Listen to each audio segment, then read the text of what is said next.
It's August 1st, 2024. This is Rook.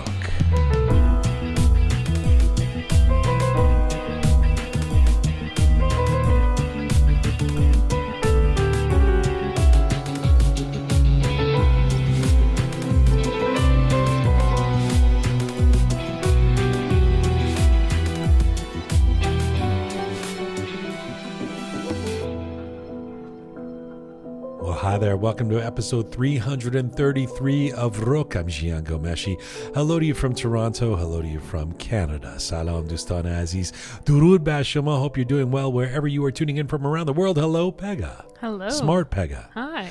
Our final show in our temporary studio before we move into our main space new studio, which isn't ready for us to move into.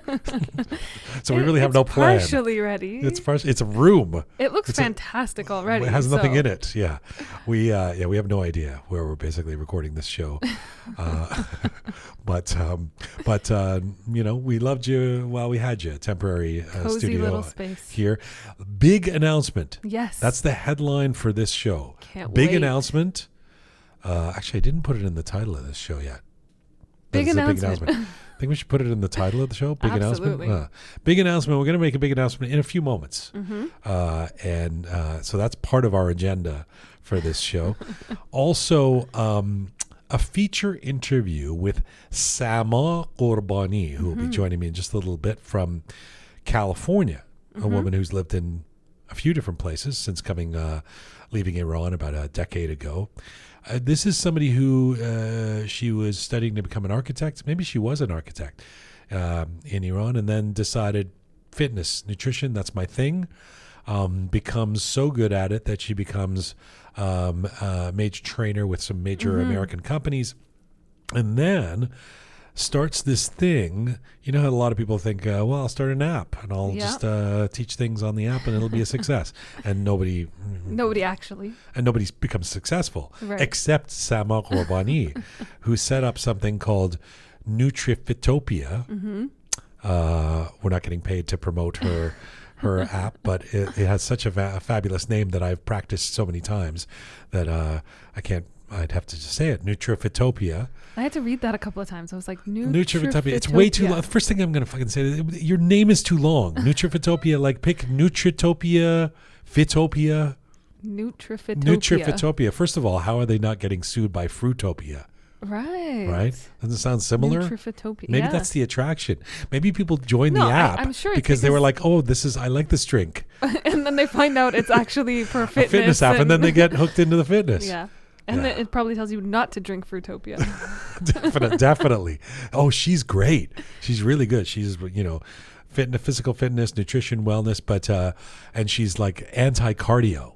Oh. You know how I love doing cardio? I like running. Interesting. Yeah, I got to talk to her about this. Anti-cardio. Wow, she's not anti-cardio. Okay. I'm exaggerating. I'm blowing it up. She basically says, if your goal is strength and losing fat, strength training, weights and all of that, is as important or more than doing cardio. And too much cardio is not good for you. Interesting. There goes my hour a day. Well, I always thought cardio is for you to drop the weight, and then weights and whatnot is for you to gain muscle and tone. Yeah, I think that's about right. Right. But I think if you do too much of the cardio, I'll talk to her about it. Yeah. But if you do too much of the cardio, best, you don't and you're not doing the strength training, then you can become skinny fat. Like, you can just become droopy, And it's true, actually. You think of those marathon runners. They don't they're droopy? No, they're not droopy at all, but they don't have like the bodies of a pinup model or something. Right. They're not like, it's not, they're not like Beckham. They, everybody doesn't want to look like a person who, they look actually undernourished in some cases, right? They've been running for 26 miles, True. So I think, not that that's the point of the anti-cardio screen. I'll let her explain it, but I'm going to talk to her about it because I find that interesting, because I have had a couple of trainers tell me you got to stop all the running and everything and do more weights and things like that. Anyway, Sama Ghorbani of the successful Fruitopia. Nutrifitopia. No, Nutrifitopia. Yes. I get it. I joke. Yeah, I know. I don't even know if I've had. Have you ever had Fruitopia? I have. What is it? It tastes awful. It's like all a- sugar. Is it like it's like a drink? It's a like sugary. Tang.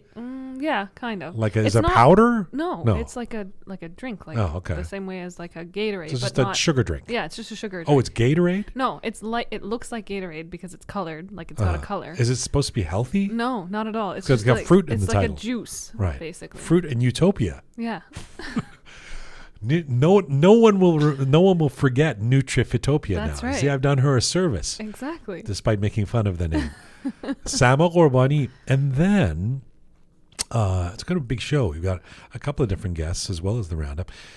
Master Alijanpour. He is, he's one of the greats, really, in the Iranian canon of miniature artists. Studied under the greats in Iran, came to Canada about 20 years ago. Fabulous artist. He's in the Greater Toronto area. Yeah. So he has a really harrowing story of how over the last decade he's been swindled out of about $2 million, he says, of his works by this fraudster, this con man, who cozied up to him, bought a couple of his pieces, and then ended up, taking possession of a bunch of Master Alijanpour's works and never paying for them. Wow. Getting Master Alijanpour to buy a house for him, all these things. Oh my God. And then this guy gets killed 2 weeks ago, this con man. Wow. And turns out he's been a fraud. He's committed fraud towards all kinds of people, including Master Alijanpour. And despite the fact that this person is known as a fraudster, a con man, and despite the fact that he's now dead, Master Alijanpour's case has been stuck in sort of institutional nowhereness for a decade. So he's there's a really sad, difficult story, Yeah. which he will tell us. It sounds like, what was that Netflix show that got like really popular and there was that fraudster or whatever for a while? To Catch It? No. The Staircase? No. I don't know. I can't remember what it was called. But as you're Right. saying this, even before Isn't you got every to Netflix show about a con man who it's like a No, this was like the Tinder swindler. That's the guy. That's who I was talking about. I mean, that one was like a dating scheme. But, he you know. swindled people on Tinder? Yeah. I gotta watch that. Yeah, so anyway. But even before the death, I was thinking it was like a Netflix No, story. I feel really this story is it's really I'm really grateful to him for coming on to talk about it, and he's this great artist that we have in our midst who has just had this horrible story that's happened, and I think we should talk about it to try and get him some justice. So anyway, he'll be on the program after we talk to Sama Ghorbani. And we've got a bit of a roundup that, there's a lot going on Oh, yeah. everywhere in the news. world, but including in Iran. That's right. Hasn't been a slow news week in Iran, that's for sure. So we'll get to some of that in just a moment. I should announce that you are you kind of half moving to the nation's capital, to Ottawa? I am. You're abandoning your family, your conscience, your morals, Rook. I wasn't sure how we were going to talk about this. Well, you're not leaving Rook. No. I will be here. I will be coming back to Toronto. I'm going to try and be going back and forth between Ottawa and Toronto as much as I humanly can. Which is very exciting. Yes. Very exciting. Hey, Persians in the greater Ottawa region, Pega will soon be in your bosom. It will be in your community. So please welcome her. Feed her kebab, or what do you don't eat anything anymore, do you? Anyway. Did you stop eating completely? No, I still You're eat on that kebab. special thing. Yes, I'm on my special diet, but yes, I still eat kebab and happy to take recommendations of where to go in Ottawa. Yeah, all right. Well, get in touch with Pega. So you're going to Ottawa. You're going to be settling in there for the next few weeks. So no Pega for August. Yeah. Then you'll be back in September as we launch our new season of Rook. And that coincides with a big announcement. Yes. Drum roll, please. Ow, my hand. Maybe one-handed drum roll. By the way, no one was sympathetic about me. I had a lot of people who wrote to Really? me after the last show. Yeah. They were like, "What'd you do that for?" And why didn't you get stitches? I did it intentionally. Yeah, I mean, nobody. It was crazy. Like nobody was really. They were just like, I guess because I was talking or something. I wasn't completely maimed just by my bloody head. Yeah, they were just like, "Well, that serves you right for getting a coffee maker." Amazon's choice. Yeah. Yeah. And then, did I tell you the rest of the story? No, I don't think so. All these people said, remember I was saying that all these Iranians were saying, go to the doctor. Right, and I was like, please give me a break with this go to the doctor stuff. It's a cut on my hand. You people run to the doctor at any opportunity. Yeah. We got a healthcare system here. I got to protect by not using it at every moment, And so that continued. There were people going, well, you maybe should go get stitches, And I was like, oh, give me a break. So then finally on Sunday, like 2 or 3 days later, it wasn't getting a lot better. Right. So I went to a doctor. You went to the doctor? You know what the doctor said? Get stitches? She said, you should have got stitches. It's too late now. It was like 2 or 3 days ago. You should have got stitches. And I was like, but I can still get them now. She was like, nope. Oh, wow. And then you know what she did? She glued my hand. Didn't I tell you to get the butterfly clips? No, the butterfly clips were a disaster. Really? I tried that. Completely. They don't work on a hand. To be fair, I said butterfly clips and the liquid Band-Aid, which is the glue. It's literally what your doctor put on you. Well, she found this glue. I mean, I love how modern medicine is, supposed to be so advanced. You think about something like an MRI. I think, well, how does that work? Right. There's these noises, and then there's an image comes up on a screen on a computer. But at the end of the day, it's like I had a gash on my hand, deep cut of glass. She takes 2 lollipops sticks and pushes them together. It hurt, and then she's gluing my hand. I mean. It's like what did you don't need a medical degree for that. It's like well, I'll glue your hand. Yeah. And I was like, really, just gonna glue my hand together? She was like, yeah. And now you're all better. It's like antiseptic glue. No, I'm not better at all. But I think it sealed it. Okay. It was like a driveway. You want to seal the driveway so the nonsense doesn't get in there. Arts and craft, do-it-yourself project. Yeah. We're calling it everything. Right. So why was I bringing that up? Because last week my hand was... well, the drum roll. You were trying to do a drum roll. Oh, I was trying to do a drum roll. Yes. I couldn't. Because we have a big announcement. We have a big announcement. Big announcement. Yes. Let's Ready? Hear it. Ready. Here's the big announcement. Should I do it? Yes, right. Go for it. Rook Live 3 Woohoo. Is coming. That was Pega doing this. Yeah, attempting. One person doing a drum roll badly. Rook Live 3. Save the date if you're in the Greater Toronto area. Sorry, everybody. We're doing this in Toronto again. September 27th. It's a Friday. Jum'eh. The day. It's the day off. That's right. For Iranians, right? After work. Start the weekend strong. Every day is a holiday. Friday, September 27th. Save the date. Rook Live 3 at a place called City Playhouse. Now, this is a new theater. It is in the border of the north part of Toronto. That's right. City Playhouse, big new theater, kind of 2 times the size of the last of Rook Live 2. So we're banking on somebody coming. We're banking on having an audience. We're banking on lots of people coming. We sold out the first 2 Rook Lives, so we figure let's bump it up. That's right. Rook Live 3, September 27th, City Playhouse now. We're not announcing the lineup. No. We know the lineup, but we're not announcing the lineup. Not just yet. Very exciting lineup. That's all I'm going to say. This lineup will be announced when, Pega? Very soon. We'll be announcing it by mid-August. Right. So we'll have some special announcements coming out. Definitely look forward to it. Check out our Instagram page as we'll be sharing little bits and pieces. We'll give you all the information soon. Right. But for now, all you need to know, September 27th, don't make any plans. And when we announce the lineup, we'll officially announce the lineup the same day as that we will release the tickets. That's right. And we will tell you, the people who actually listen to the podcast, first how to get the tickets before we put that on social media. So those people who pretend to listen to us don't get the tickets as fast as the real people. Exactly. The OGs, the actual we'll know audience. Who actually listens. Big announcement. Rook Live 3. That's Rook in front of a theater, a live audience. Save the date, September 27th, Friday, September 27th, City Playhouse in Toronto. All right. We're going to get to Sama Ghorbani and Master Alijan Alijanpour. But first, let's do a roundup the news from Iran. Pega, the Hamas political leader, Ismail Haniyeh, was assassinated, That's right. killed in Tehran a couple of days ago. I think everybody knows that. Yep. What do you make of it? So, I knew we were going to talk about this. And of course, this is something that a lot of people have been hearing about. But I actually wanted to talk about kind of a different angle on this. Right. And that is, how does this affect the Islamic Republic of Iran and what does it mean? And the reason I wanted to bring this up is because I think the Islamic Republic is really losing credibility, not only with their allies, which is organizations like Hamas, but also within... I was choking back the laughter at losing credibility. Amongst whom has the Islamic Republic had credibility?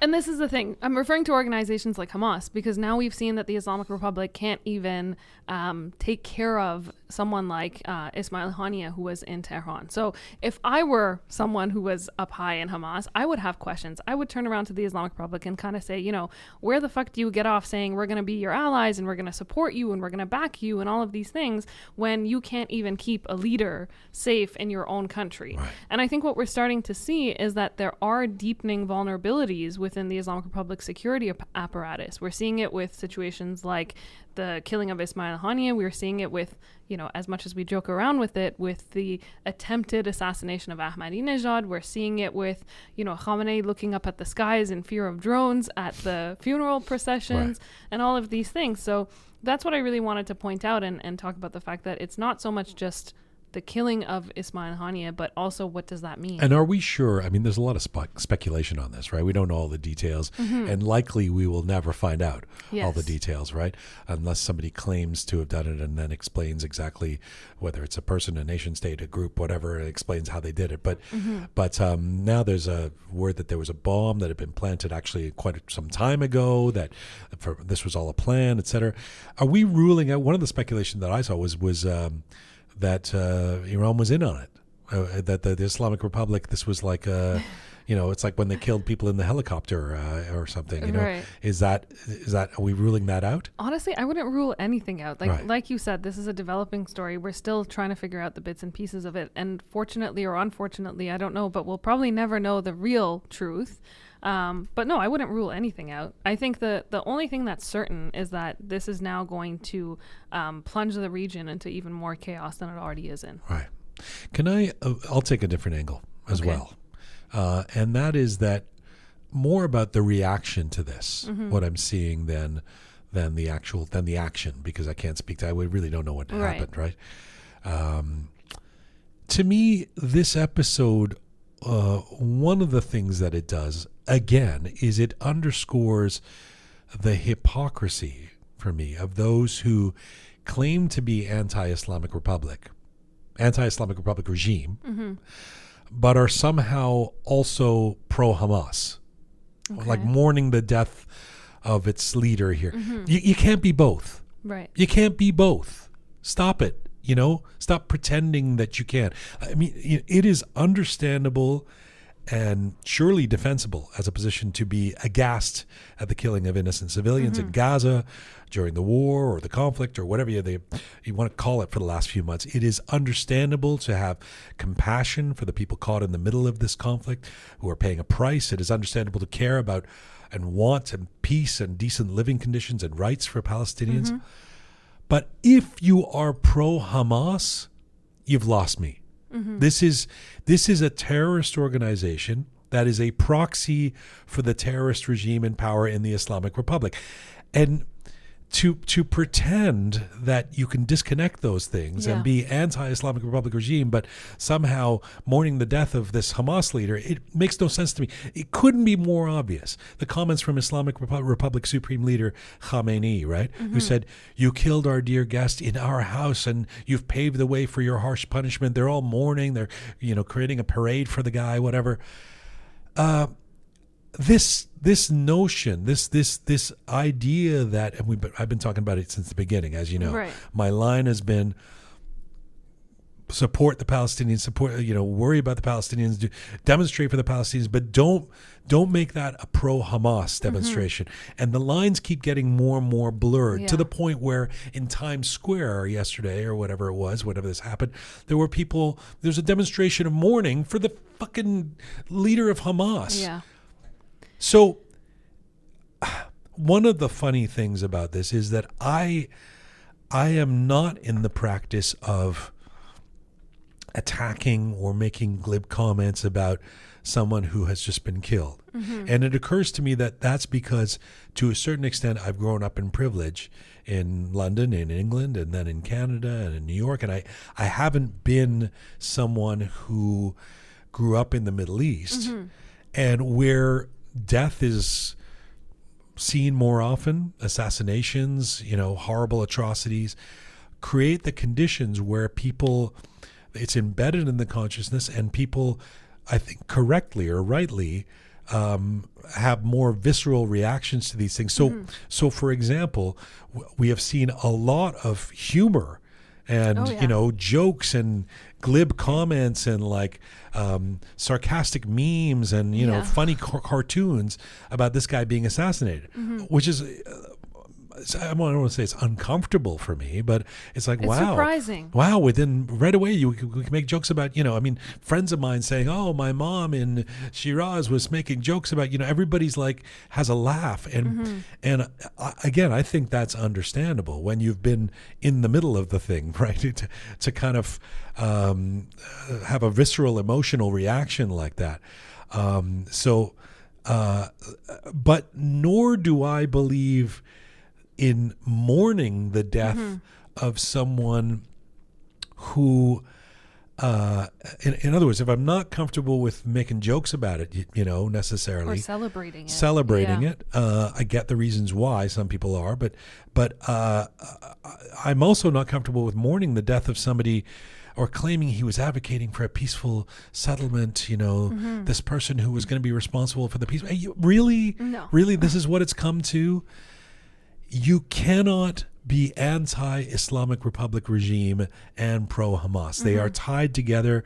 The funding is tied together. The guy was in Tehran at a party with these people, Yep. So that's one thing that gets my goat. No, I definitely agree. The only other thing I forgot to mention is, the intense or intensified security measures in Tehran following this incident, I think is also a way that the Islamic Republic is trying to show that they haven't lost all credibility. And I think this is a really big deal because, like you said, they're so intertwined, and this is going to lead to even more of a demise for the Islamic Republic if different organizations, whether it be Hamas or anyone else for that matter, who finds strength in the Islamic Republic, recognizes that it's losing that quote-unquote power. Iranian people around the world were canceling Team Melli members for bowing, for standing in the same room as some of the mullahs, before the World Cup. And now we're going to mourn the death of a Hamas leader, all right, Shervin, more sad news. Yeah. So for anyone who hasn't seen the video, Shervin Hajipour, who was the artist who created and sang Baroye back in 2022, he posted a new video on his Instagram page talking about his latest news in regards to his ongoing case. He was arrested back in September of 2022. He was sentenced on charges of propaganda against the system. All of this we already know. But in the background, I guess his lawyers had been working really hard to try and see if they could overturn this conviction and do anything for him. And now he shared this video saying that within a couple of days, he's going to have to report to, I guess, the prison, and he's going to be going back to prison to carry out the sentence of 3 years and 8 months. And so he put out this heartfelt message, basically telling his fans, followers, everyone that this was taking place. And one of the things that he mentioned in his video that really stuck with me was that, he said it was strange that they're almost trying to entice him, because they've now lifted his travel ban. So he's actually able to leave the country, but they're telling him that within a few days he's supposed to report to prison. He's going to be going back to prison. And so what he said was, I have no intention of leaving the country. If anything, I'm going to stay here. I will go back to prison instead of leaving the country. Not that I want to, not that I think it's fair for any artist to have to go through this, but that's the latest on what's happening with him. Yeah, it was a very sad post of his.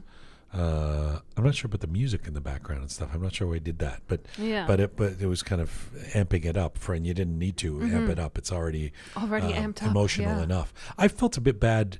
I felt guilty because I felt like a bit out of sight, out of mind. Like I haven't, other than Baroye and following him on Instagram, a couple of new songs he had put out. I hadn't really been following Shervin closely. I mean, other than following him on social media. And so one starts to kind of think, well, he's probably okay. That things have calmed down. He's, doing all right.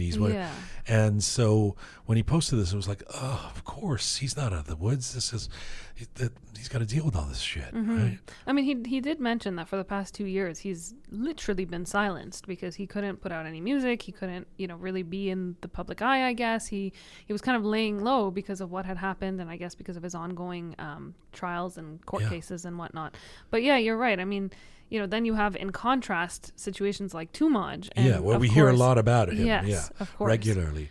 I also felt like it was, I mean, he said something like, Shervin, something like, I don't even want to do, I don't want to agitate. I don't want to, create. I just want to be like a guy making music in my room, you know? It was really profoundly sad. It was another, I mean, we get used to this stuff, but here's a guy who's written an anthem for Iranians around the world.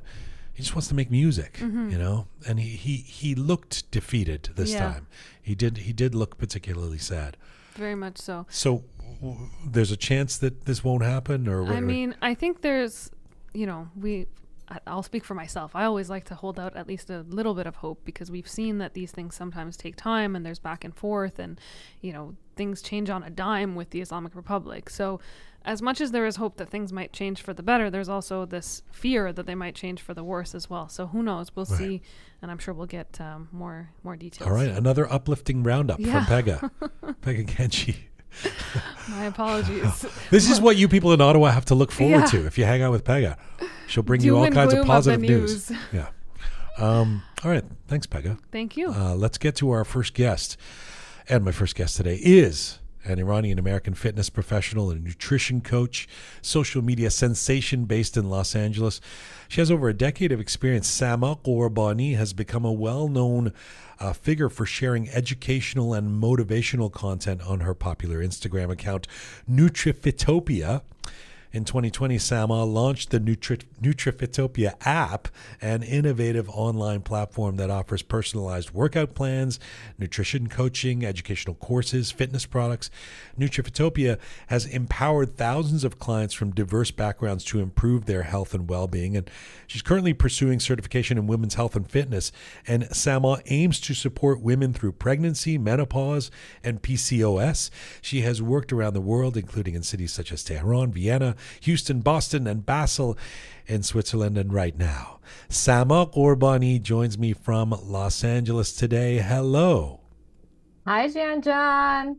Oh my God, that was like the most comprehensive introduction and biography that you said. Do you know how many times? Do you know how many times? Hands down. Do you know how many times I practiced Nutrifitopia?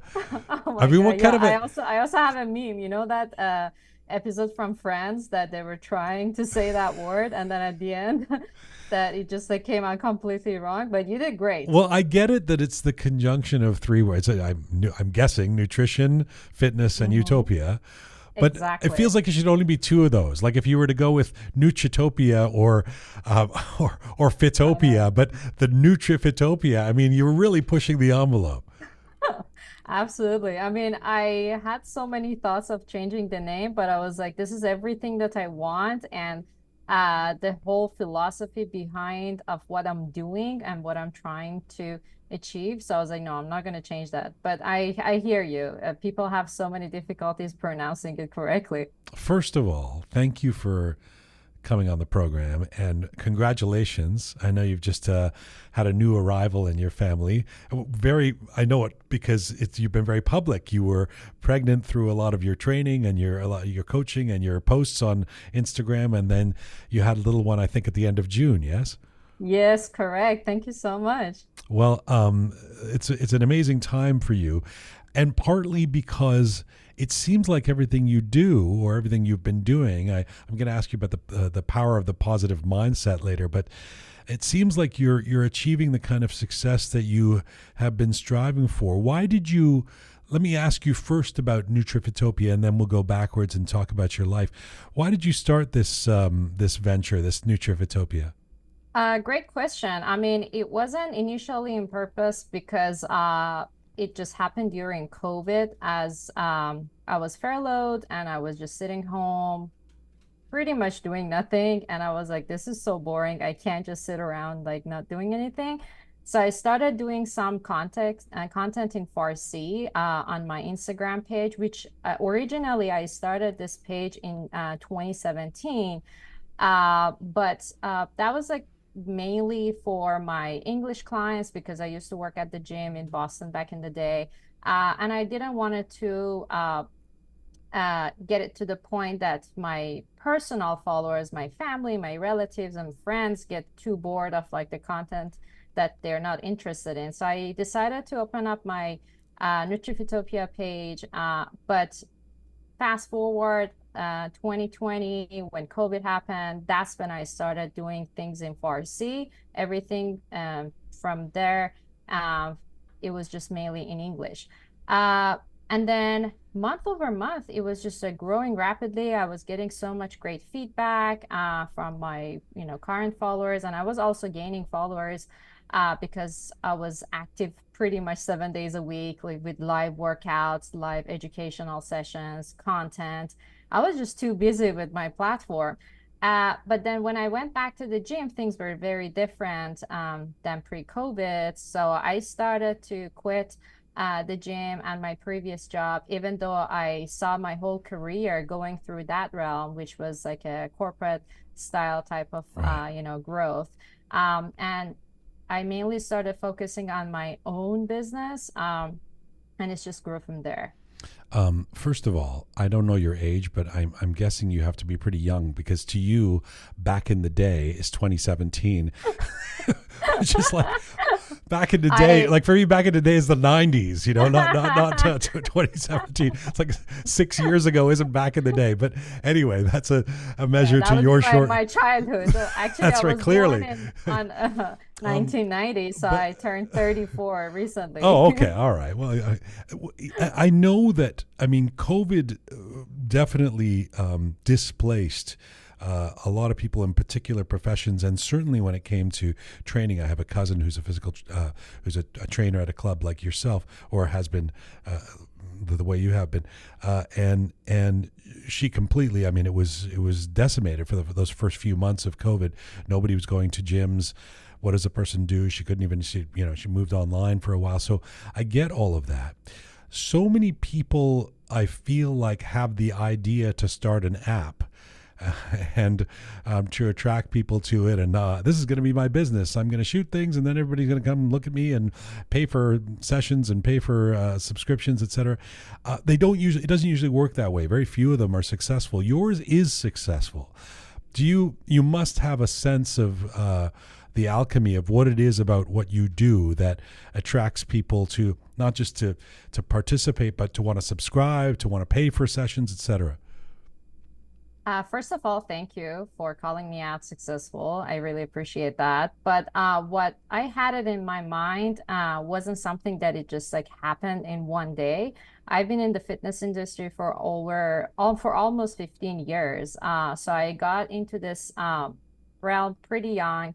But over the years, in our profession, the experience part of it, I think it's more powerful comparing to the knowledge because as a fitness trainer, you're working with different type of people, different backgrounds, different careers, men, women, younger, older. So it's just like give you so much of aspect of different I call it backgrounds of different people. So it really helps you with the experience that you need to gain over the years. And also with the company that I used to work at, which is Lifetime Fitness, and it was a corporate system. So that really helped me to learn a lot about the business part of the whole thing.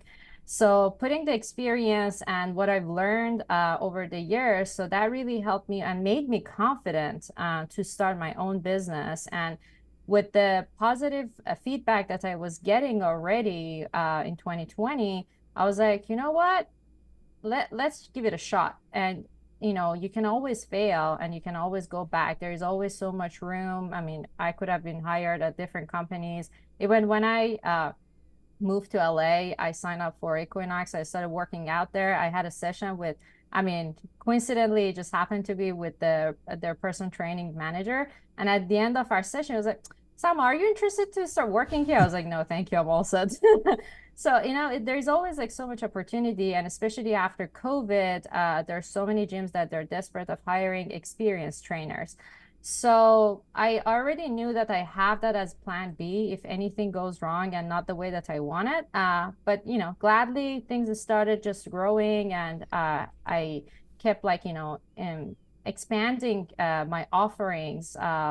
Long time ago when I started my career, I was just a fitness trainer doing classes, doing one-on-one sessions. But over the years, I started like getting different certifications, and then I became a nutrition coach, which was Right. a big part of like the whole career shift that happened to me, to myself, and for professional growth.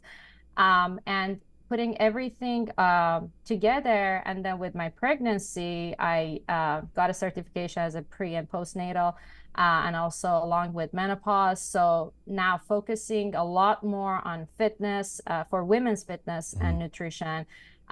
It's just like opened up a new window to my career. I feel like I don't even feel like, I know that there's such a spate of, such a plethora of coaches all of a sudden on the internet, and particularly in social media. It's like, I've joked about this before on the show, but it's like everybody who doesn't seem to have a job and can speak, or has some level of sensitivity, maybe becomes a coach, whether it's a professional coach or a lifestyle coach, or and some of them are obviously very good at it, but there can't possibly be enough of an audience for all of these people, including nutrition and physical training coaches that are suddenly on Instagram, suddenly on the internet. How do you differentiate yourself, and what would you say you've learned about what to do or to not to do as an online coach? I mean, great point, because there's so many coaches and trainers out there nowadays. I say this is like the new fashion. I mean, I'm gonna use that word again. Back in the day, so when I was 18 and going to college, I studied architecture. And I know at that time it was very fashionable, and people really wanted to get into like either architecture or being an interior designer. But nowadays, it's all about like, oh, what they can do online. So there are influencers and coaches and trainers.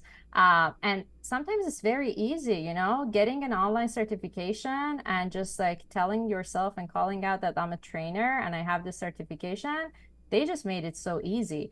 But here's the thing, and I think that's like one of the biggest reasons that it can differentiate an experienced trainer with a new one out there, especially just an online trainer, is not having or having an in-person experience. There's so many trainers out there that they only train or just gave a program to a client, but they never ever trained a person in person.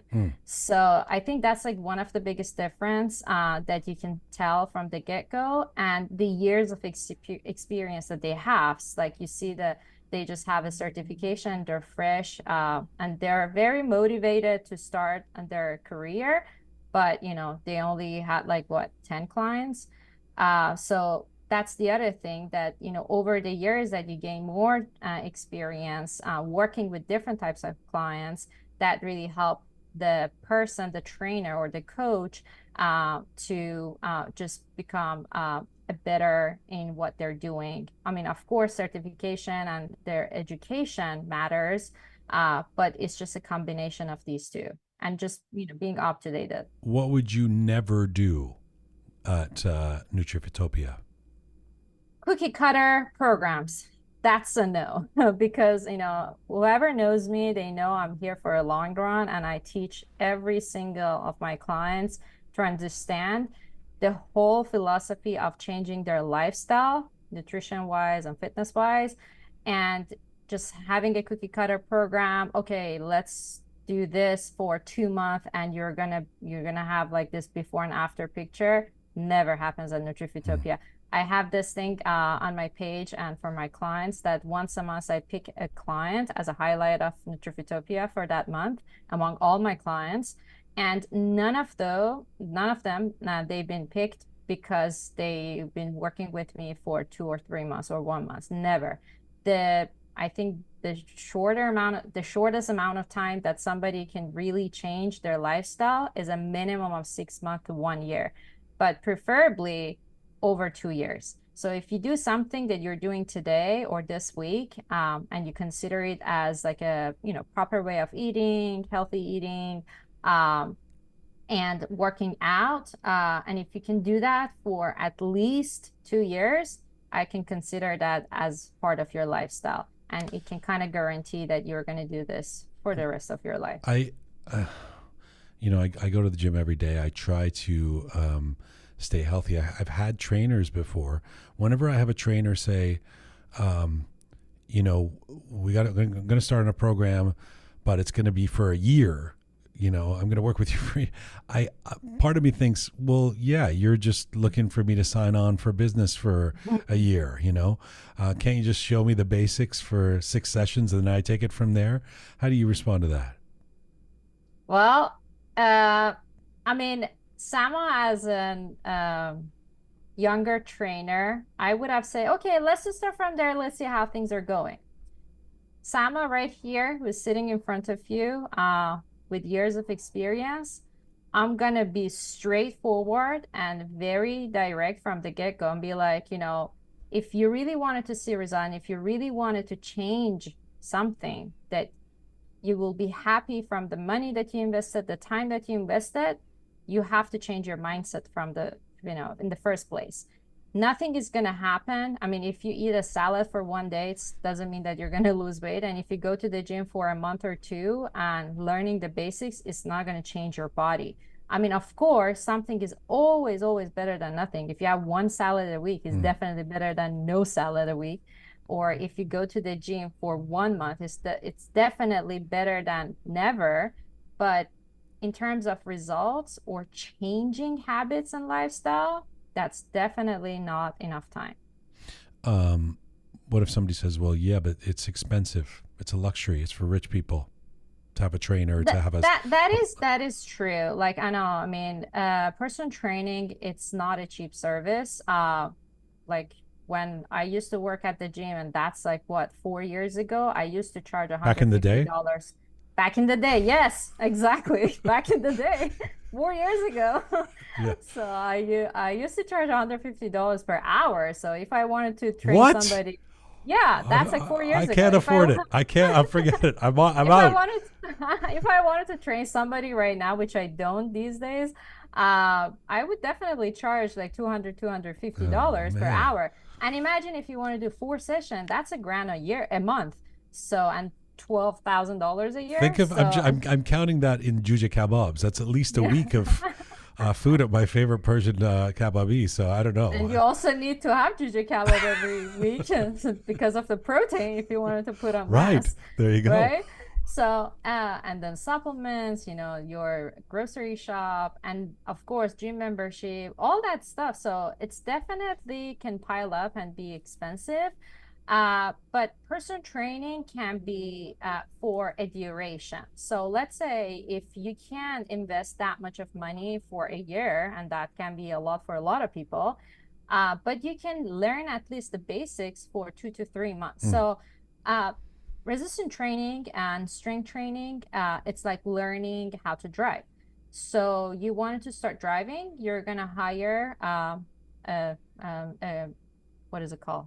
Driver coach. I don't know what Driving it's called. instructor. Yeah, instructor. And then let's say you do 10 sessions, 12 sessions, and you learn how to drive. Does it mean by the end of those 10 sessions you're a good driver? Definitely not. But at least you learn the basics how to drive properly. And it's the same concept. Like strength training has 6 movement patterns: a squat, lunge, hinge, push, pull, rotation. So if you learn those movement patterns correctly and learn how to do a squat properly, I can save $250. Exactly. A session with Sam.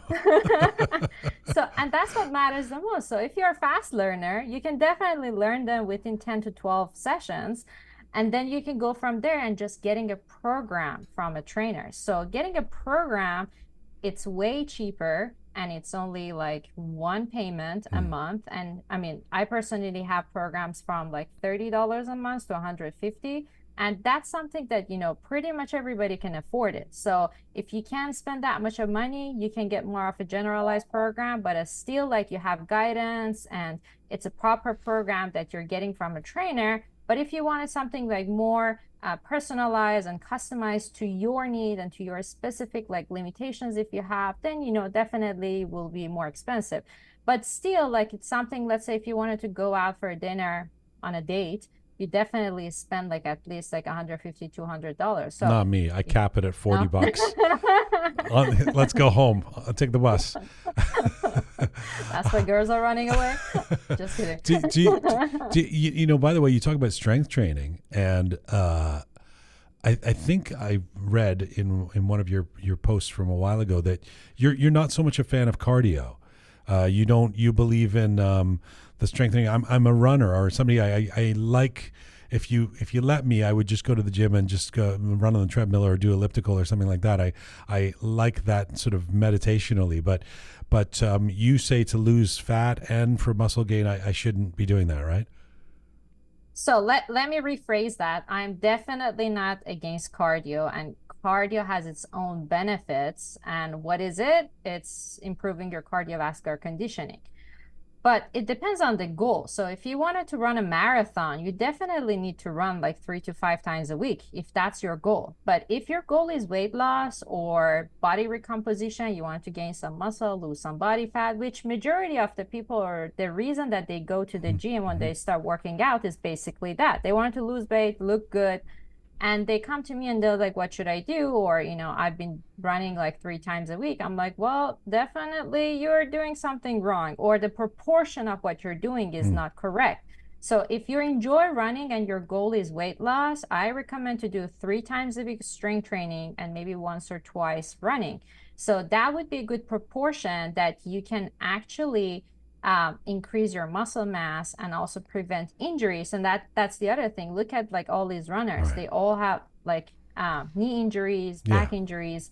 And guilty as charged. But is it dumb to say that after I run for an hour on a treadmill, I'm skinnier? I mean, I do feel that. I see it. You know, am I not running off the pounds? So here's the thing. Weight loss is different than fat loss. Weight loss happens in a calorie deficit, so as fat loss. But what we don't want it to lose when we're losing weight is losing muscle mass. And what happens if you're not putting enough tension on the muscles, and which is basically muscle protein synthesis, that's what happens, that there is a high chance to lose muscle mass in a calorie deficit. And who wants to lose muscle mass? I don't think anybody really want that for themselves. So that's why my goal is to lose muscle mass. See, I've never heard that. That's the first time I'm hearing that. I want to atrophy. I want muscles that I want injury. I want atrophy. That's right. I want bad knees and no muscles. How do I do it? Running. Excellent. And lose the skin. So that's why nobody wants that. But if you don't enjoy strength training, you can look at it like washing your teeth and flossing your teeth every day. Do you really enjoy that? That's my question. No. Yeah. Yeah. Right. Like, who really enjoys it? Like, you just do it because you know it's good for you, right? Right.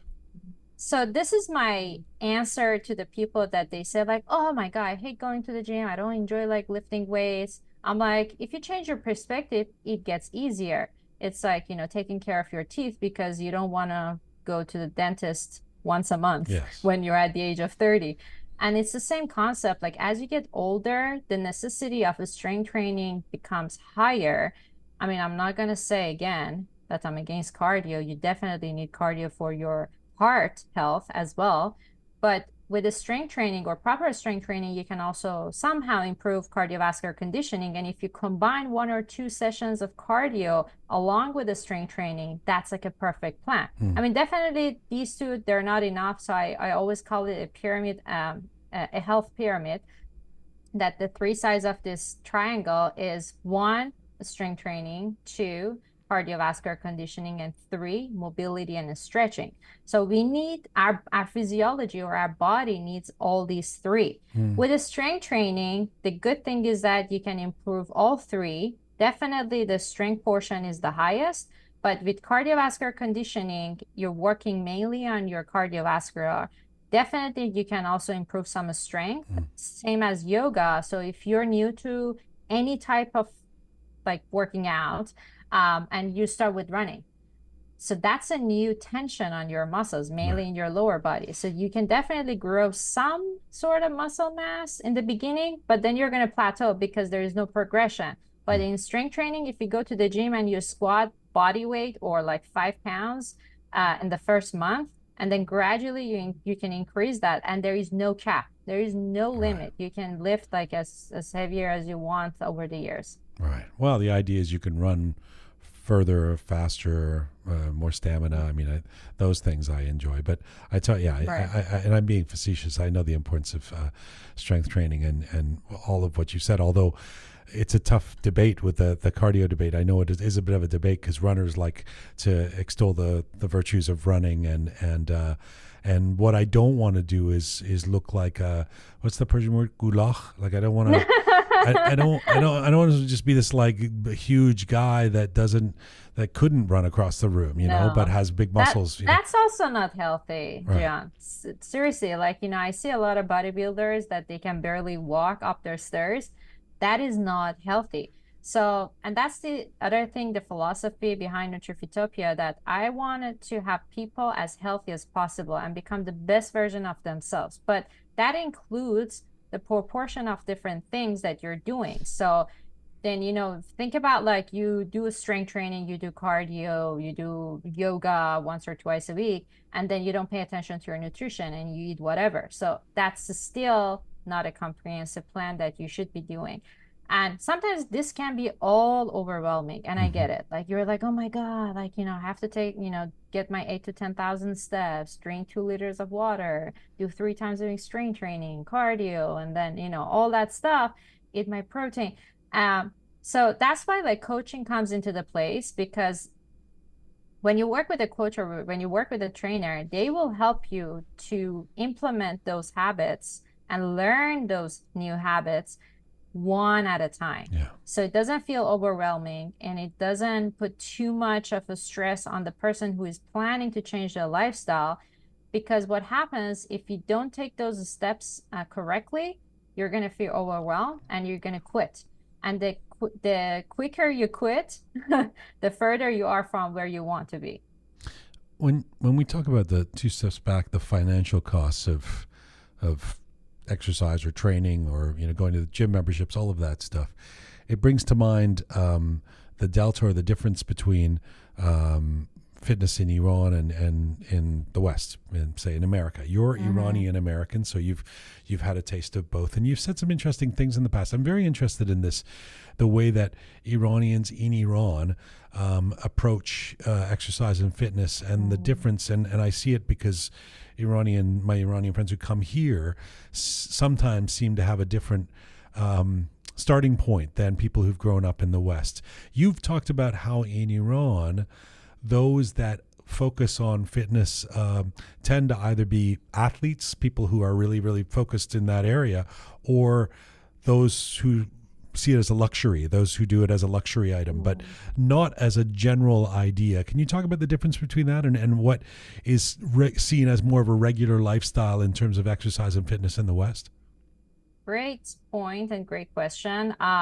I mean, I'm gonna talk from my own experience, and I left Iran almost 10 years ago, and I used to work there for about like 5, 6 years. So I somehow, like, as you said, both of two words, uh and also working with Iranians over the past like 4 years, I kind of have like this sense of like how things are still going on there.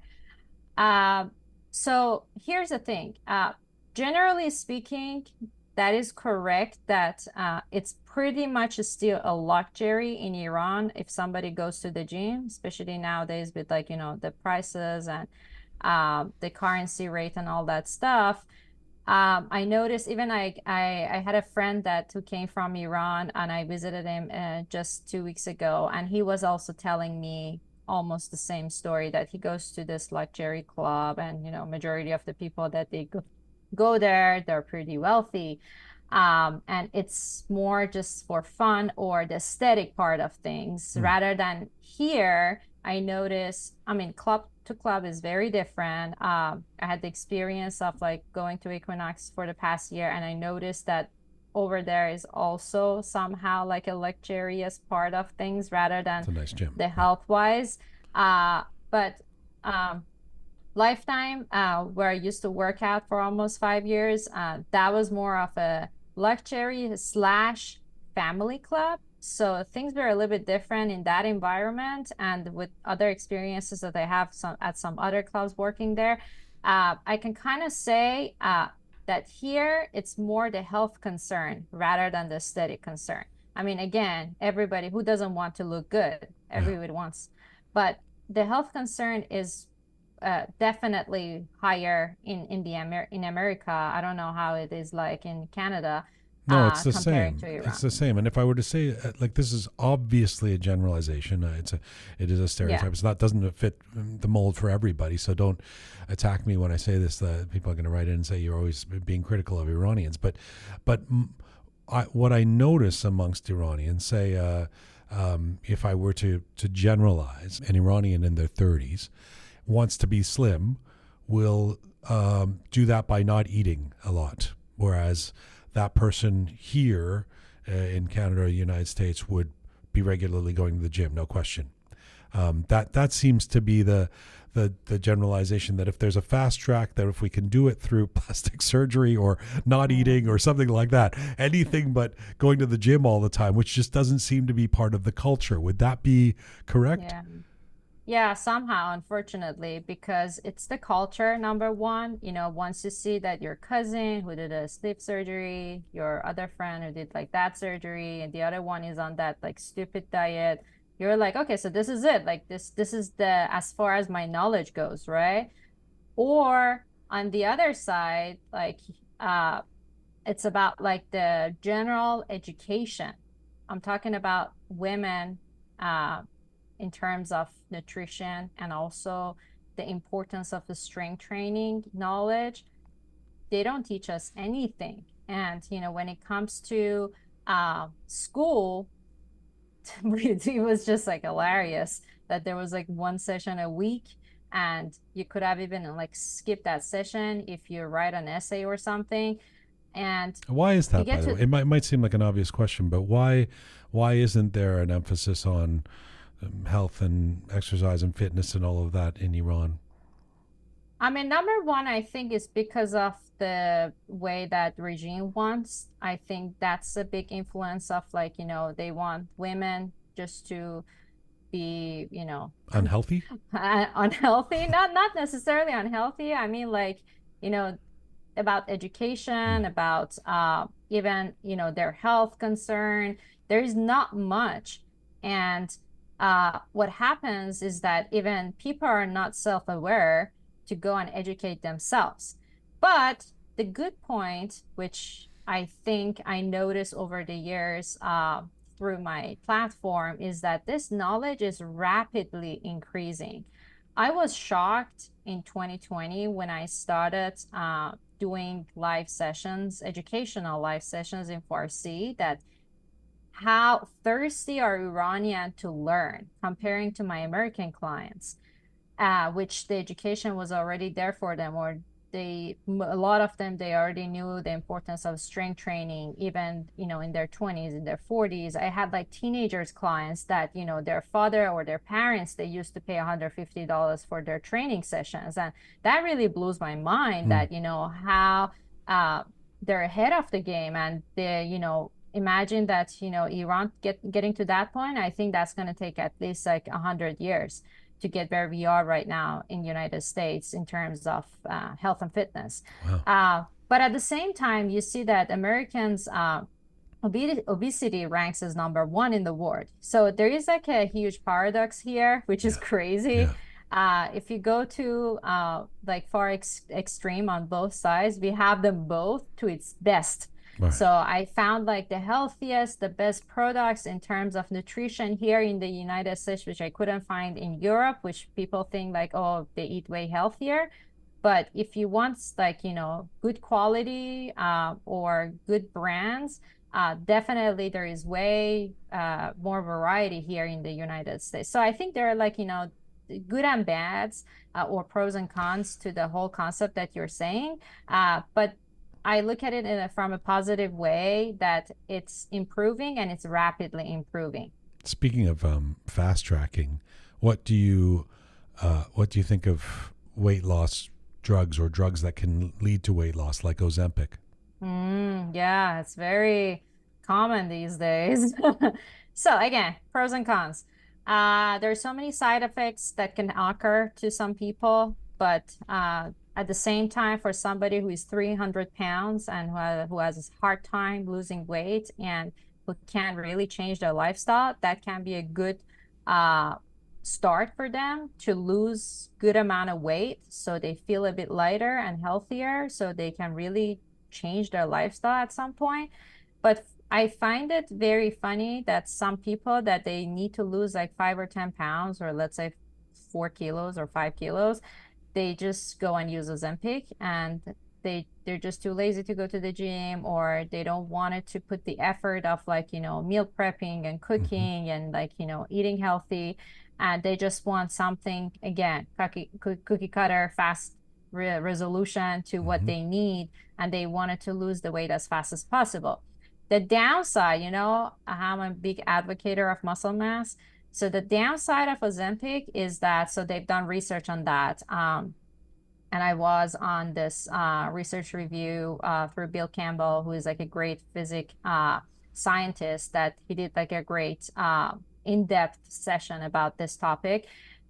So this is like a pretty new thing that I'm saying, that there is a huge chance of losing muscle mass as you're using Ozempic. So for somebody who really doesn't care, again, I know that everybody cares, but for somebody who's like 300 pounds, they probably don't care that much if they're going to lose like 30 pounds of muscle mass down the line. But I think for somebody who just wanted to lose 5 or 10 pounds and they put themselves on a high risk of losing muscle mass, and there is a high chance of anywhere from 60 to 70% of that weight coming off from muscle mass, I think that is not a good decision. Sometimes they can just start somewhere that they can, like if you can't go to the gym like 4 or 5 times a week, just go 2. If you can't eat healthy at every meal, just to start with 1 meal. Everybody can start from somewhere. Like if you can't afford going to the gym, you can work out at home. Just put a mat, just do some basic strength training exercises. My concern about something like Ozempic is you can't go off it, right? Once you start, if you want to maintain that, you can't just sort of stop randomly because you'll gain the weight back, right? Yeah, and at the same time, they don't want you to be on it forever. Normally, they prescribe, like, I mean, if you're not diabetic and you just wanted to use it as a weight loss tool, they normally, like, put you on like maybe 3, 6, or a year. And then what are you going to do afterwards? Yeah, I don't know if it's a long-term solution or not. You seem like a very positive person. You've talked about in your posts and some of your videos, you've talked about how much you believe in hope and having big dreams, and that you'll accomplish things if you set your intentions and think big. What is the trick to a positive mindset for you, Sama? I think big part of it can be physiology. I think some people generally they're more positive than the others, and some people are more negative, or the way that their environment was, they can all that can also really affect over the years how they look or what's their perspective in life. But what I really believe is that if your intentions are good and if you think positively about the things that you wanted to accomplish, you just, your mindset is set that way, and you just can't look at the negative points down the line. And that really helps you not to be a perfectionist. I see a lot of people that they are positive, but at the same time, they're super perfectionists that those little negative things or the failures that happens along the way, it really threw them off, and they just quit. Uh, and that's very unfortunate. But I look at it as a journey that it all happens and it's very normal. Like I just learned it a lot from strength training when I started. And you can see that over the years. Maybe for somebody who started, the purpose behind the whole thing is just to look good or to lose the weight. But over the years, that's not a concern. You just wanted to feel good. You Yeah. just wanted to feel, uh, you just wanted to be confident in your own skin. And that can be the great motivation to keep going. And it's the same thing with anything else in life that you want. If you look at it as a journey, that there's always ups and downs, and there are going to be moments that you're going to fail, and there are going to be moments that you're going to scream from happiness that you just did it or you hit that milestone. And then embrace every moment of your life and whatever you're going through.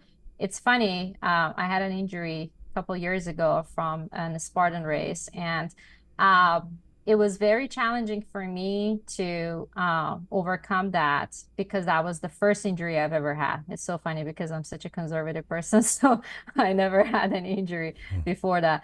Uh, but at the same time, every single thing that I was doing, those stupid physical therapy exercises that I was doing, I was really embracing them because I know that this is the best remedy that I should be taking on right now to feel better. Um, I could barely walk, but I was like, well, I couldn't even walk the day before. So, again, it all comes down to your perspective and your mindset and how to stay positive and how to really embrace all the ups and downs along the way. What was the mindset like? What was the experience like for you over the last year, continuing to do your training and your coaching and all of that while pregnant? Yeah, so a lot of people are like, oh, as soon as you get pregnant, there is a high chance you can't work out or you can't even work. Or when I gave birth, I was getting so many messages that, oh, we really wanted to start working with you, but now with the newborn, I think you don't have the time. I was like, no, that's not the How case for quickly me. were you back? How quickly were you back? I only took 2 days off from work, Oh but my because I was at God. the hospital. I knew I So, had that yeah. sense. I mean, I don't know if it's good or bad. I'm workaholic, and I always say that because fitness is my passion. I eat and thrive this, and I can't even think about it even one day. So it's just like a part of me, and I can't even help myself not to work. So even if I want, I just can't. After two So days, what did you do with the kid?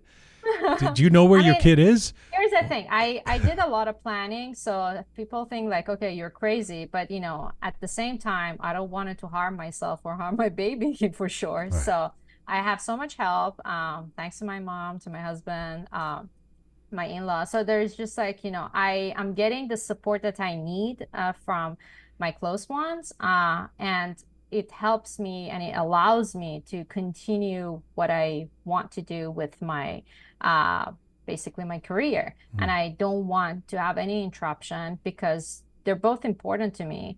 I always say Nutrifitopia is my first child and I would never let it go, right? So your first child is always like, your oldest. Then I also have a dog, Frankie. He's almost 4 years old. He's right after Nutrifitopia, and now I have Kai. So I have three kids, and I love them all in different ways. And I want to make sure that I can devote enough time to each of them, and making sure that I can nourish them as much as I can. And it's the same concept with my workouts. So, I mean, I couldn't work out for a few weeks. I just had a doctor visit 2 days ago. So now I'm clear to start working out. So I'm super excited. I'm back in my routine. I had my first actual workout session yesterday. I went for a walk on Monday. So it's just like, it doesn't mean that, oh my God, I have to start working Mm. out again. I need to get back in shape. No, like it's like eating food. It's like sleeping. It's like I want them all Mm. back. I want the good quality of sleep that I used to have. Eventually I will get there. But I'm glad that I can prioritize my workouts now that I'm fully recovered. You know what's good? Just running. No strength training.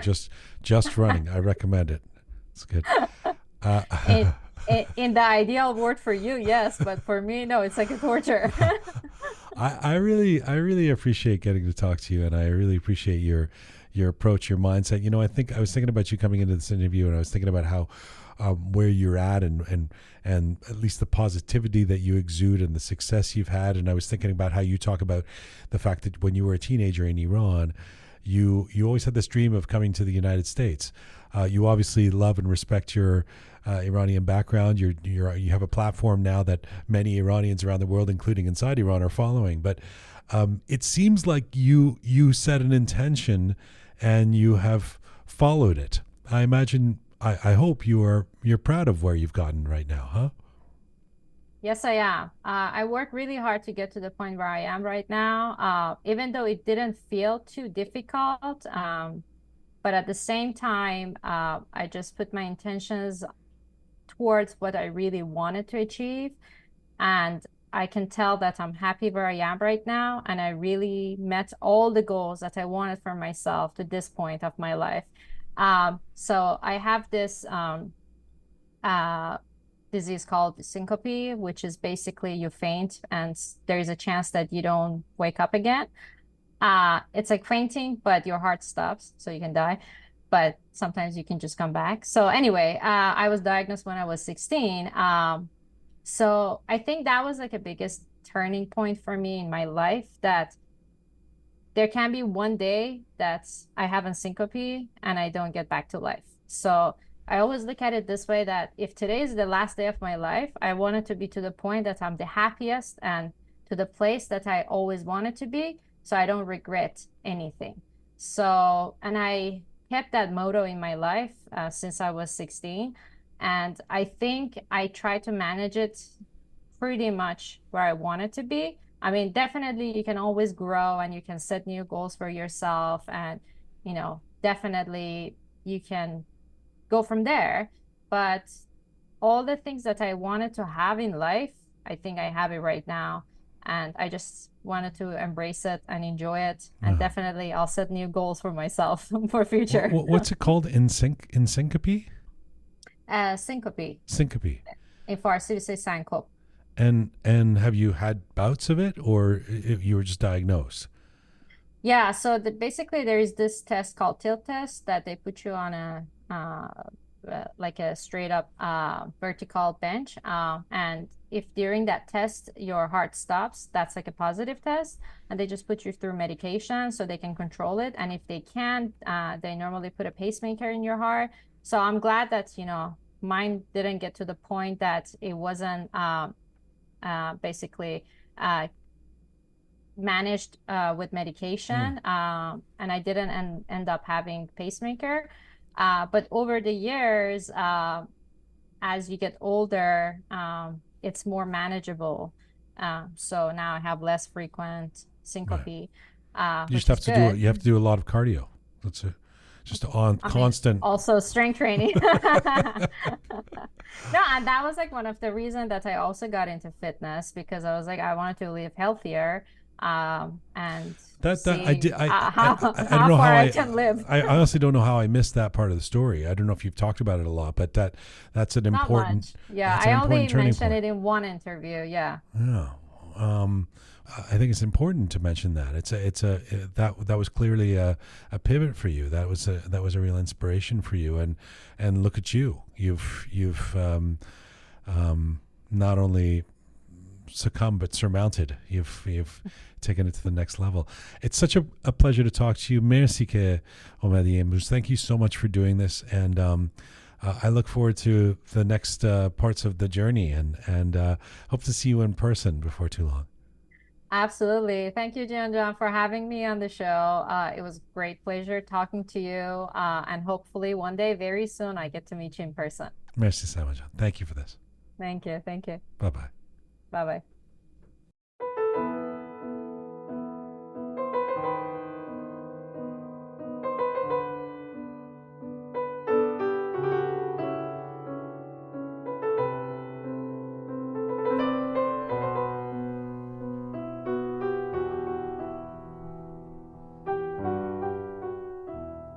This is Rook, episode 333. Remember to hold the date, September 27th, 2024, for Rook Live 3, if you're in the greater Toronto area.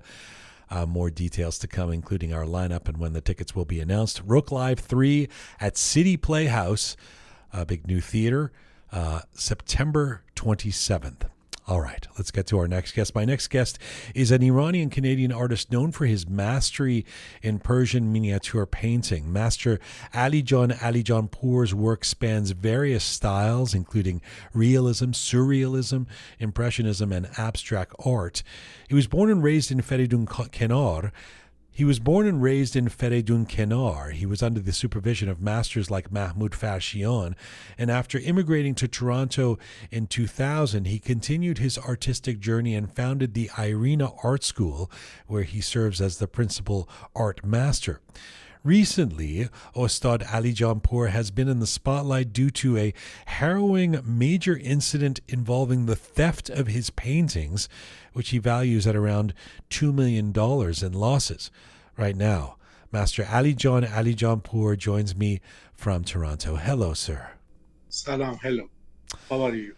I'm okay. It's very good to talk to you, although I'm sorry to do it under the circumstances where you have experienced tremendous loss. I'm very sorry for this.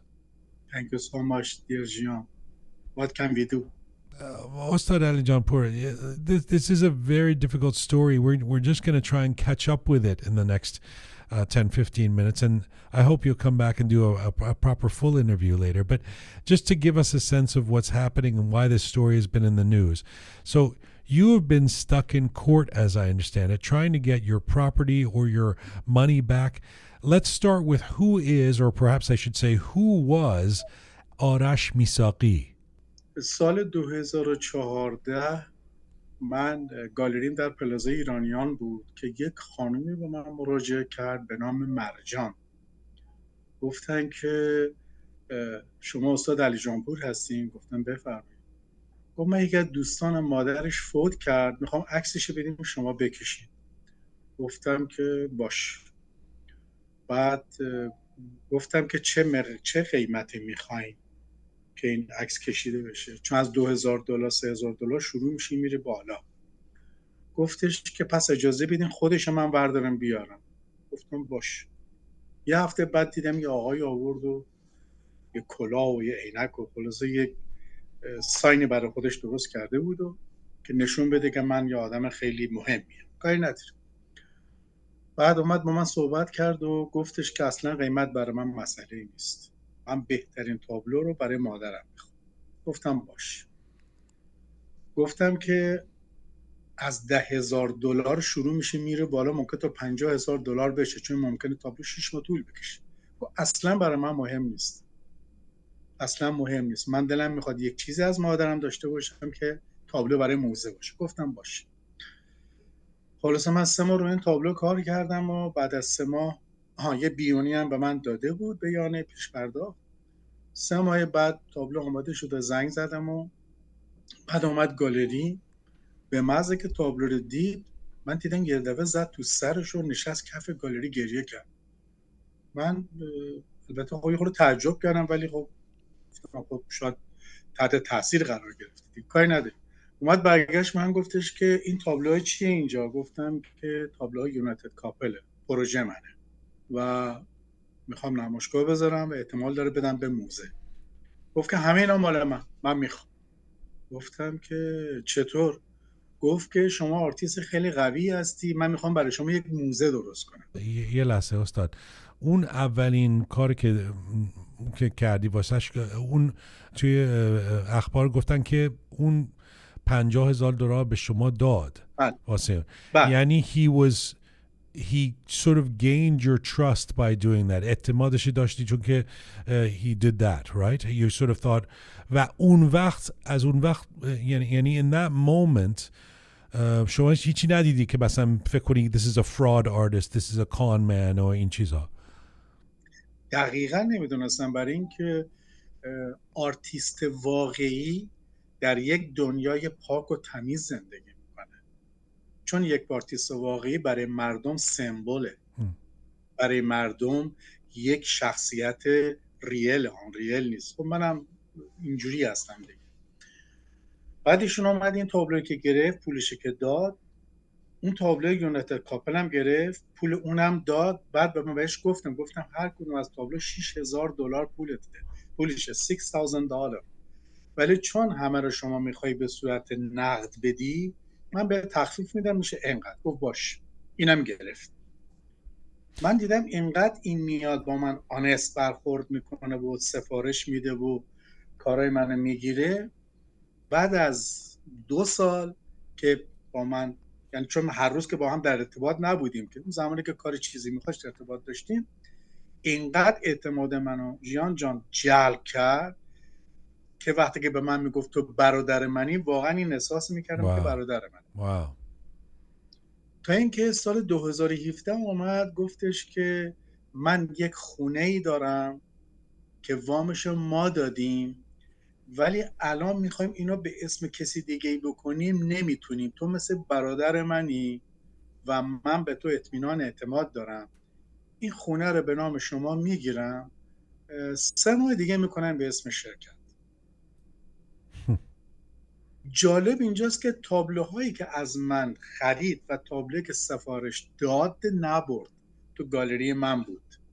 گفت اینا پیشت باشه نگه دار، من دارم یک موزه‌ای در انگلستان میگیرم به نام کلندر هاوس و میخوام کارهای شما رو ببرم به موزه.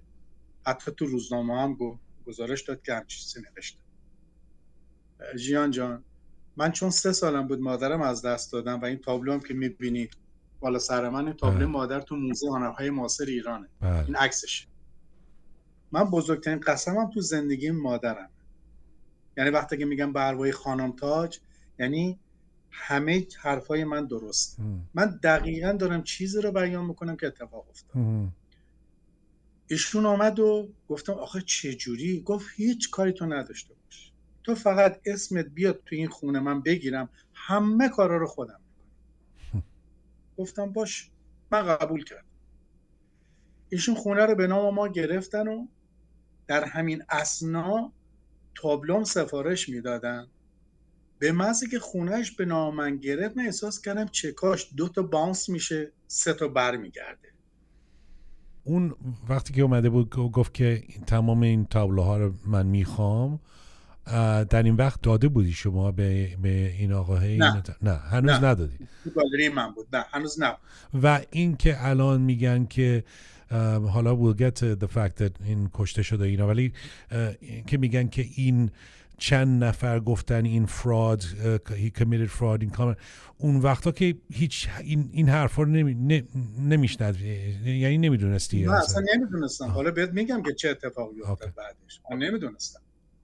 2017 که این قرار بود به نام شرکت بکنه، 3 ماه بعد رفتم بهش گفتم که آرش جان این خونه رو میشه لطفاً از اسم من در بیاری؟ گفت آره داریم ترتیبش میدیم، اصلا داریم با قیمت بالاتر میفروشیم که چیز کنیم. گفتم به من ربطی نداره، حالا هر چی، چون من که اینوالو نیستم، اینو خواهش میکنم در بیار از اسم من. گفت باشه حتما. در کنار این پدرش میمیره که 2018 اومد به من گفتش که قبر پدر مادر خودم رو میخوام سنگش شما دیزاین کنی، هر چقدر پولش میشه من میدم. گفتم باشه. عکس پدرش کشیدم، عکس کارش چی بود؟ خانوادگیش. آرش میساقی کارش چیه؟ کارش چی بود؟ کلاهبرداری. یعنی اصلا نپرسیدی مثلا what do you do یعنی اصلا یعنی کریر نداشت اصلا؟ نه، فقط میگم من یه آدم خیلی زرنگیم، خیلی به من حسودی میکنن و من دارم قانون کانادا رو عوض میکنم. من نفهمیدم منظورش چیه، اصلا باور کن نمیدونستم. تا اینکه 2018 من داشتم گالری رو عوض میکردم، بعد میرفتم از پلازریان جای دیگه، گفتم آرش بیا تابلو خودت ببر، بعد اون تابلویی که مال منه من باید موو بدم.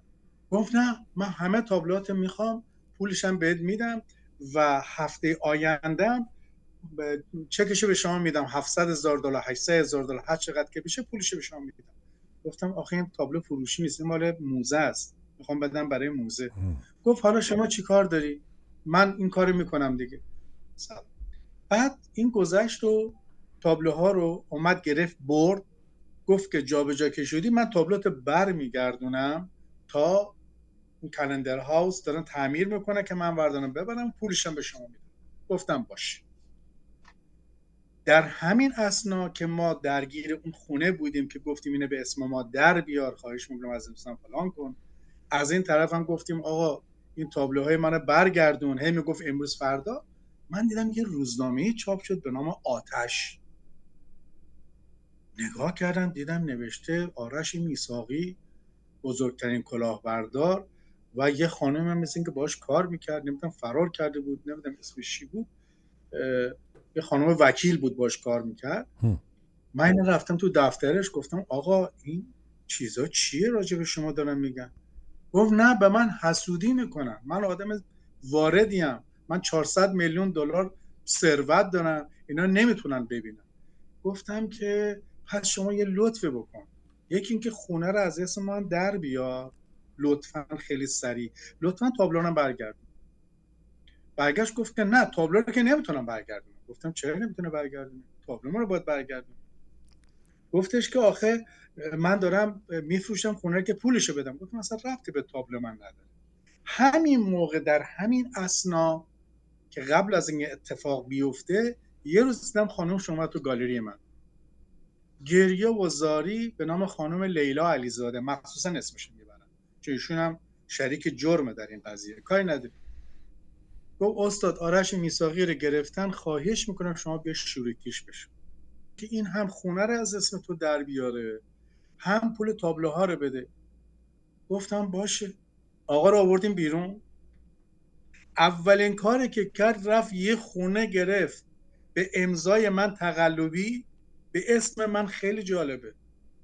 بعد رفته وام دوم گرفته. اینا رو هیچ کدوم من نمیدونستم، هیچ کدوم. خدا شاهده به جون علیجان، شما حساب بکن روز اول بیاد اون پول بده، اینجوری کنه اینجوری کنه اینجوری کنه، بعد یک روز بیاد اینجوری پدر منو در بیاره. من آرتیستی که اصلا هیچ گونه دیلی باش نداشتم.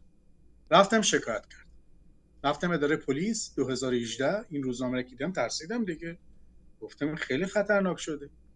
اداره پلیس رفتم سریع، پلیس ساعت 11 شب رفتم، تقریبا ساعت 3:30 صبح 4 صبح اومدم بیرون، تمام گزارشات دادم. فردا پلیس ایشونو دستگیر کرد، 10 روز بعد ایشونو آزاد کرد. خیلی عجیبه.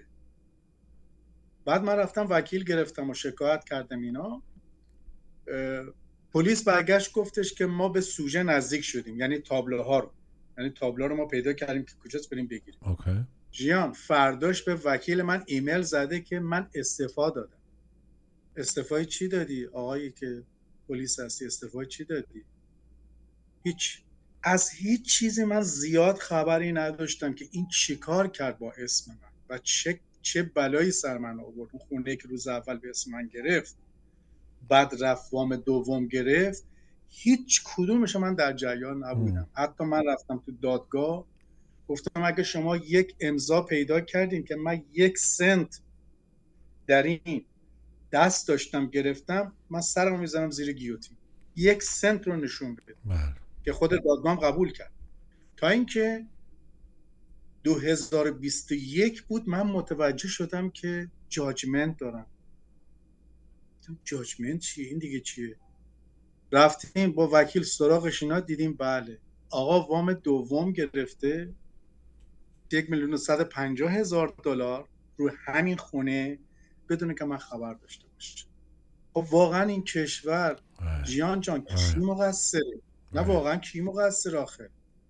چطور ممکنه که یک نفر آدم 500 تا پرونده داشته باشه؟ خب مثلا 90 میلیون. پلیس چی میگفتن در این موقع؟ یکی از این پلیسا که به بنده خدا آشنا بوده، ما رو میشناخت، برگشت گفت استاد این اینقدر داره، اینقدر کریمینال داره، تو اینقدرش. گفتم آخه چه جوری شده این داستان که چرا اینجا آزاد بود پس؟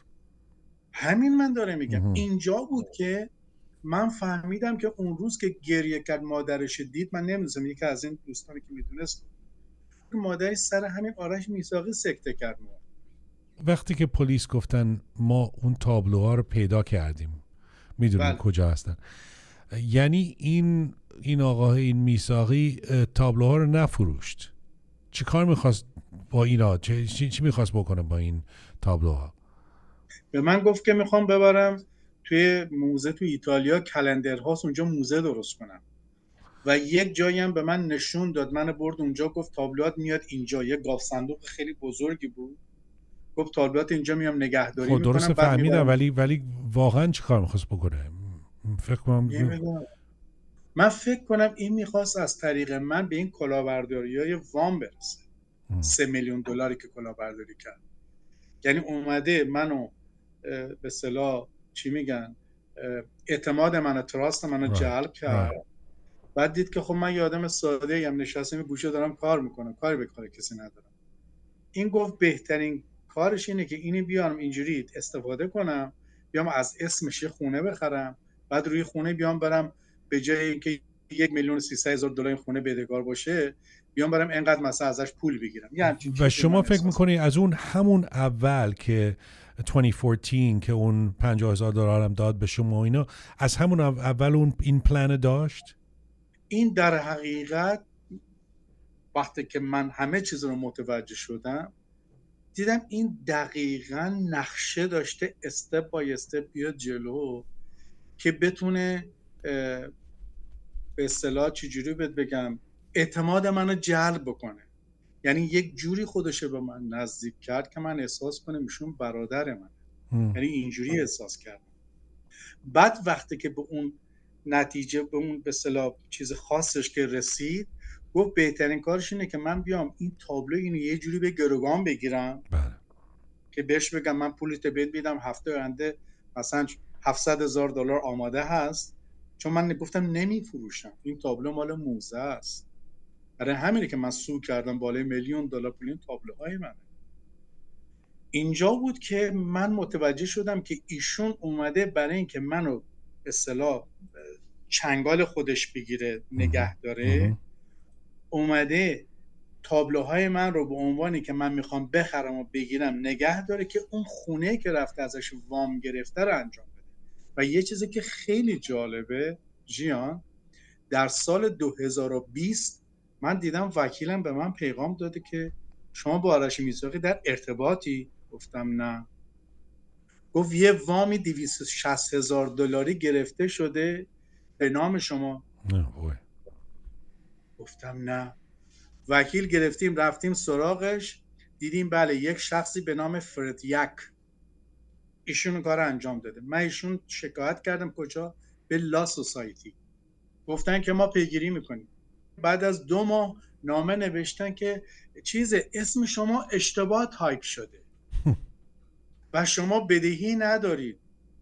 معذرت میخوام، شما 2 ماه پیش پول $260,000 به اسمم پول گرفته شده، تموم شده رفته، حالا اومدین میگین که فرد یک منشیش اشتباه تایپ کرده و به نام شما وامی نیست.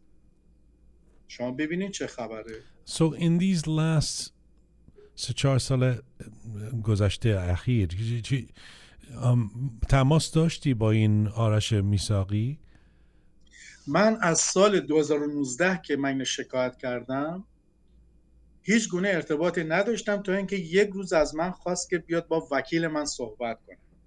اومد با وکیلی که من گرفته بودم صحبت کنه. با کی اومده؟ با اون شخصی به نام سیدلاسکی. وکیل خودش بوده. اومده پیش وکیل من گفتش که ایشون مقصر نیست، من از ایشون خواهش کردم این خونه رو به نامش بگیرم و ایشون هم قبول کرد. پس چرا این وکیل اولی من نباید میرفت پیدا میکرد که این خونه چجوری اومده وام دوم گرفته؟ یا من یک نامه‌ای دارم همین سیدلاسکی که به اصطلاح سرش کلا رفت، که آرش میساقی سرش کلا گذاشته بود، بعد کاری ندیم سوش کرد و پولش گرفت، نزدیک 900,000 950,000 دلار. ایشون تو اون دعوایی که داشت یک سری کاغذ میفرسته واسه وکیل من، 1000 صفحه. توی یکی از اونها ما پیدا کردیم که علیجانپور ایران الان شب خوابیده، صبح که بیدار شد من امضاش میگیرم ولی شما کارا رو انجام بدید. در صورتی که همون موقع من تو اداره پلیس بودم. چجوری ممکنه علیجانپور ایران باشه؟ الان سر همون وام دومی که گرفته شده که من هیچ گونه این نه اولش نه دومش، من چرا باید جاجمنت داشته باشیم که الان نتونم برم وام بگیرم، نتونم برم زندگیمو بکنم؟ چرا؟ 100,000 دلار تا الان من خرج کردم. 4 تا پرونده سو شده دارم که سو کردم، فقط پول باید داشته باشم ترایل کنم که خب ندارم، باید یه وکیلی پیدا بشه که بره ترایل و اینا رو به اصطلاح یکی 3 میلیون دلار یکی 2 میلیون دلار سو کردم و ضرر دیدم. چیکار کنم؟ Alijan, this is back in the news because this guy میساقی یه هفته پیش کشته شد. این قضیه این چیه؟ داستانش چیه؟ چیزی که من شنیدم ظاهرا مثل این که یه بنده خدایی بود که اوکراینی بود، ظاهرا تمام پول و زندگیش میده بابت همین قضایای به اصطلاح کار کردن وام، که وام بدن سود کنن از این حرفا، به شرکت ایشون میده که برای وام که بتونن با وام به اصطلاح به مردم وام بدن پولش بگیرن. پول این آقا رو با همون ترفنده که خودش بلد بود، چون خودش میگه دیگه، میگه من قانون کانادا رو عوض میکنم، من میدونم چی جوری به کانادا بگم چی کار باید بکنم. خیلی معذرت میخوام اینجا من نمیدونم قاضی توی این مملکت چی کاره است، پلیس توی این مملکت چی کاره است. این آدمی که 500 تا پرونده کریمینال داره چجوری باید اینجوری کلاهبرداری کنه؟ کارش نداره. ظاهرا مثل این آقا که میره دادگاه به نفع ایشون رأی نمیده. این مردی که بنده خود 2 تا بچه داشته با همسرش که خانمش هم گریه میکرد، تا اینکه با آرش مثل که بگو مگو میکنه. آرش میگه بیا ستل کنیم. چیزی که من شنیدم درگیری میشه که انقدر این بنده خدا بعد پسر ناراحت بود بیچاره که میزنه خودش هم میکشه، در صورتی که خب این اگر اون کار کرده بود بالاخره میرفت تو دادگاه، حالا 10 سال 20 سال 1 سال، من که نمیدونم، من که قاضی نیستم. ولی موضوع این بوده که پول طرف رو 1,500,000 دلار فراد میکنه با اون شخصی که به نام سمیرا یوسفی، چون ایشون هم با ایشون هم دست بوده و تو کار مورگیج فراد بودن. اینه که این قضیه پیش میاد. So if they know, everyone knows now that this guy is a fraud, commits fraud, and he's dead, why is it would just seem obvious to me that now you, through his estate or something, you have to be compensated, yes? به شما الان که این مرده به شما باید از اون استیتش پول خودتون بدن دیگه. بله باید بدن دیگه جیان جان، برای اینکه تمام زندگیم لطه پار شد و بهترین تابلوی منو برد. من اگه این تابلو رو برای شما بفرستم، بیژن میدونه، بیژن پسر دایی که باید که میشناسی دیگه، بیژن مرتضوی میدونه این نتیجه 25 سال زحمت منه جیان. من اینو میفرستم واسهتون تابلو رو ببینید. اصلا یه چیز عجیب غریبیه. وقتی که من به CBC نشون داده بودم اون خانم خیلی ناراحت شد.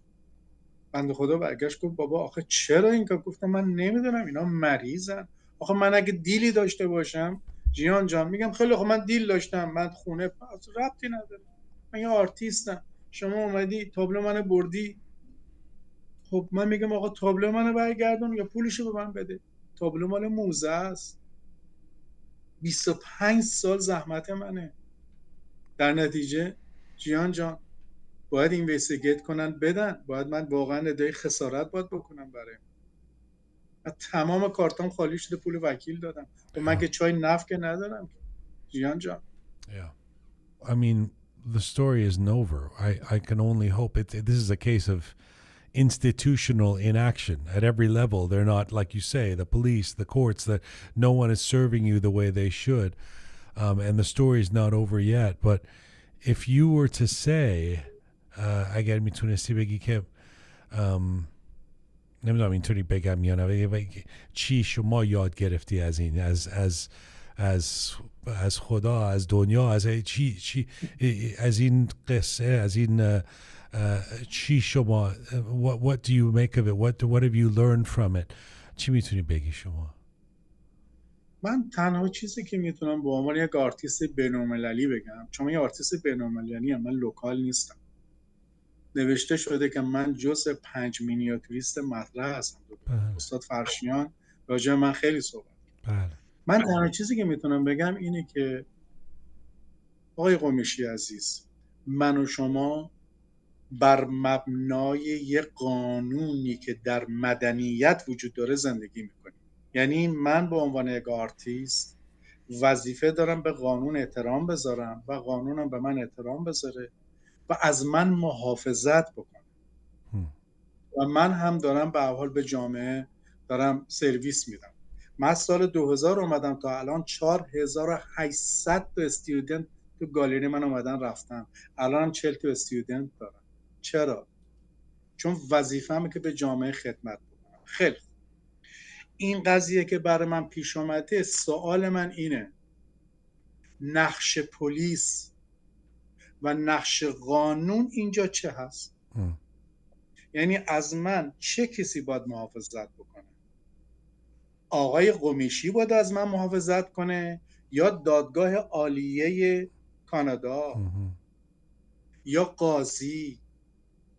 این قاضی نباید بیاد بگه که این بیچاره که تابلوشو دزدیدن، روی سرشون اومدن رفتن وام گرفتن فراد کردن، چرا باید جاجمنت بالا سر ایشون باشه که ایشون اصلا در جریان نبوده، اینوالو نبوده؟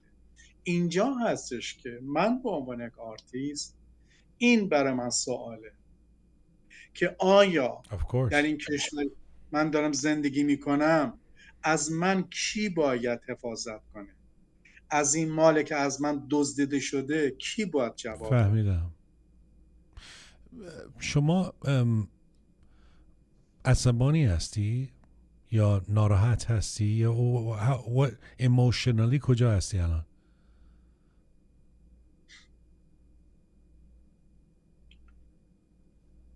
خیلی ناراحتم، چون من خواهش میکنم بریم توی سایت من نگاه کنیم ببینیم من کی هستم. از اینجا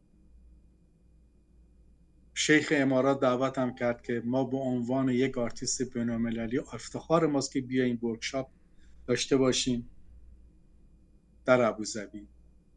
بهترین هواپیما رو برای من گرفتن، بهترین احترام رو به من گذاشتن و با یه عزت احترامی از من پذیرایی کردن. در کشور خودم ایران، کارام تو موزه هنرهای معاصر ایرانه، تو موزه صنایع دستیه. در چین کارای من تو میشوگان میوزیوم، موزه هنرهای معاصر پکنه. آیا این لحظه جیان جان، آقای قمیشی عزیز، من عصبانی نیستم اما ناراحتم. ناراحت از این که به حریم من تجاوز شده. ناراحت از این هستم که هیچ گونه اینوالو نبودم در این کارش میساقی کرد. فقط از من یه درخواستی کرد روز اول، من گفتم باش. گفت 3 ماه دیگه میکنم به اسم شرکتم، گفتم باش.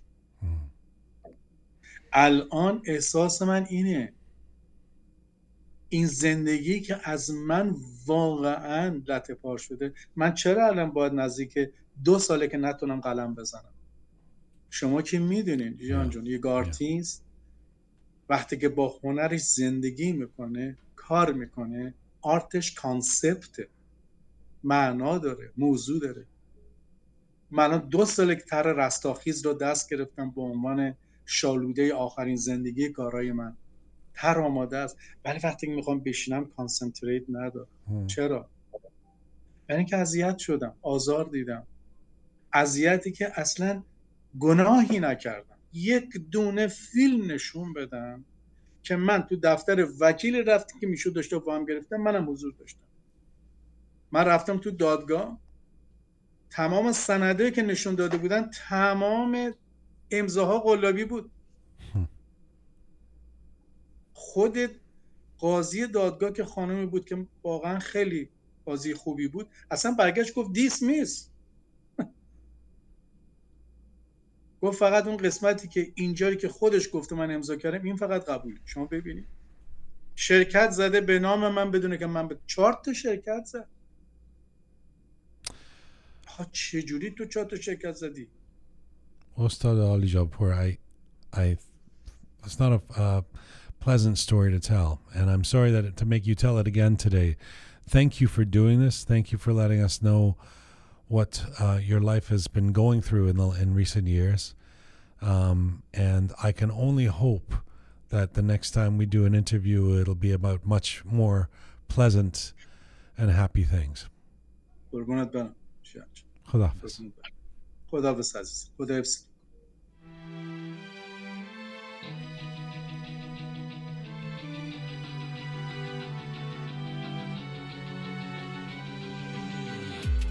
Master Alijanpour joining me from Toronto.